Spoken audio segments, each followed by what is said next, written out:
Jusuf Muda Dalam adalah seorang politikus yang pernah menjabat sebagai Menteri Urusan Bank Sentral Republik Indonesia dan Gubernur Bank Indonesia pada 1963. Di tengah karirnya yang tengah melejit, Jusuf Muda Dalam sempat tersandung beberapa kasus penting, salah satunya korupsi.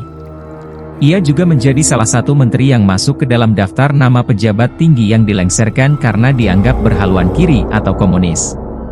Akhirnya, Jusuf Muda Dalam ditangkap pada 18 Maret 1966. Setelah melewati persidangan, didapatkan hasil bahwa Jusuf Muda Dalam resmi dinyatakan bersalah atas 4 dakwaan, yaitu subversi, upaya menjatuhkan kekuasaan, korupsi, menguasai senjata api secara ilegal, dan perkawinan yang dilarang undang-undang. Jusuf Muda Dalam kemudian divonis hukuman mati yang akan dilakukan pada 9 September 1966. Jusuf Muda Dalam atau yang bernama lengkap Teuku Jusuf Muda Dalam lahir di Sigli, Aceh, 1 Desember 1914. Pada 1936, Jusuf Muda Dalam memutuskan pergi ke Belanda untuk menempuh pendidikan sekolah dagang di Economische Hogeschool.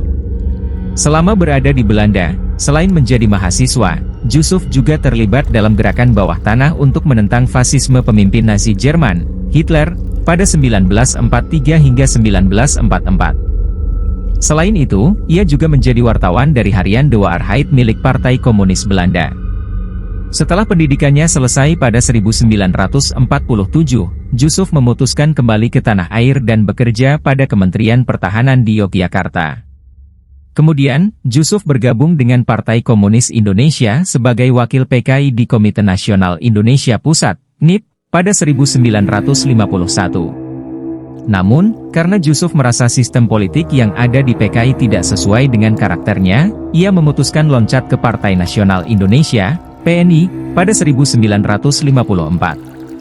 Sejak masuk PNI, karir politik Jusuf mengalami perkembangan, mulai dari menjadi anggota pengurus pusat, anggota parlemen, direktus, bahkan menjadi Presiden Direktur Bank Negara Indonesia, BNI.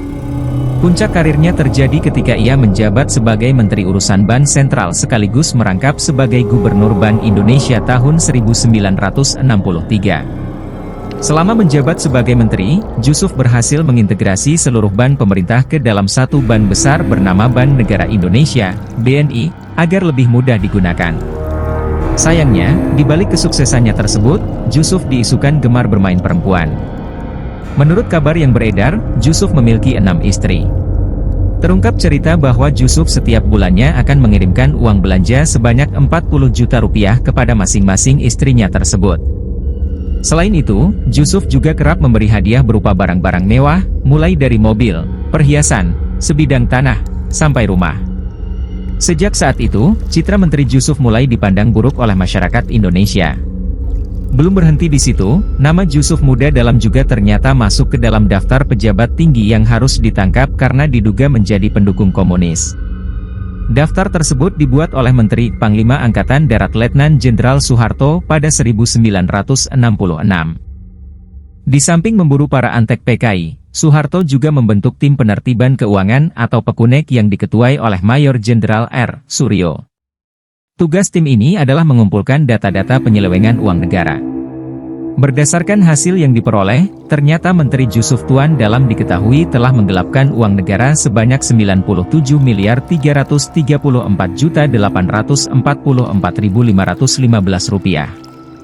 Jusuf didakwa telah menyelewengkan uang dari hasil deferred payment. Deferred payment adalah kredit luar negeri dalam jangka waktu 1 tahun yang digunakan untuk mengimpor barang-barang. Setelah ditelusuri, ternyata barang-barang yang diimpor tidak membawa manfaat banyak bagi rakyat Indonesia. Sebaliknya, barang-barang ini ternyata sudah dijadikan bahan spekulasi untuk berdagang, seperti skuter dan barang-barang mewah lainnya.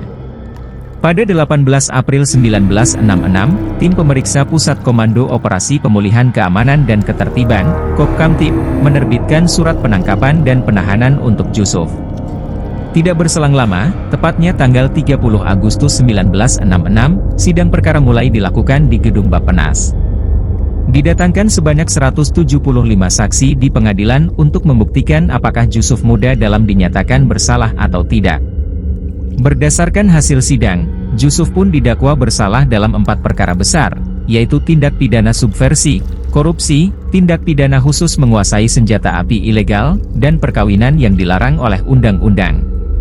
Pada akhirnya, Jusuf Muda Dalam resmi dijatuhi hukuman mati oleh pengadilan dan akan dieksekusi pada 9 September 1966.